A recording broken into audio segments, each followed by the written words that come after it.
In this video, we're going to cover multiplying and dividing rational expressions. So basically, we're going to be multiplying or dividing two fractions. And we know that if we're dividing two fractions, we can turn that problem into multiplication. All we need to do is flip that second fraction, take its reciprocal, and then that will change the problem to multiplication. So if you do see a division symbol, your first step is go ahead and immediately change it into a multiplication problem. From this point, you're going to want to factor all of your numerators and denominators, and then go ahead and multiply out your two fractions. You're going to basically combine them into one large fraction. Anything that's on the top of either one will be multiplied together in your new big fraction. Anything that's in the denominator of either fraction will multiply together into the denominator of your big fraction. And then simplify.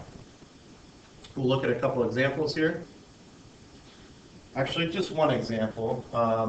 We're going to do a division problem, and since this is division, the first thing I'm going to do is I'm going to go ahead and change it into multiplication. Rather than dividing by 16 over 5x minus 7, let's flip this and make it a multiplication problem. So flipping our second fraction, now this is times 5x minus 7 over 16. Okay, we are going to need to factor in the numerator and denominator of the first fraction. The second one's already taken care of.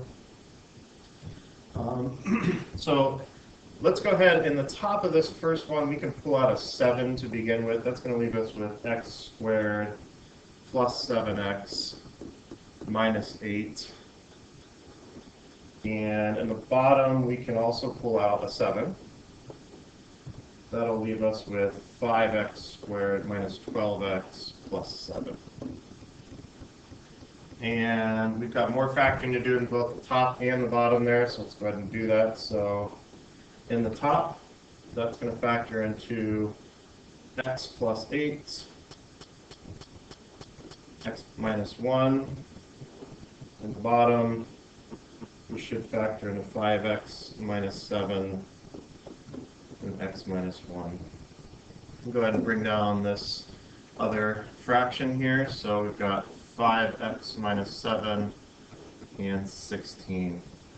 Now when we multiply these two fractions together, essentially they're going to just become one big fraction, and all the factors will be joined together. So we're able to cancel now any pairs that we see in the numerator and denominator that match up. So these 7's we can cancel, the x minus 1's we can cancel, and the 5x minus 7's we can cancel.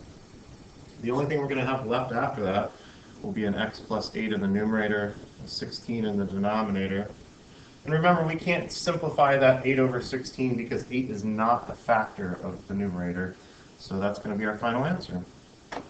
You can find more examples on this in the examples notes videos.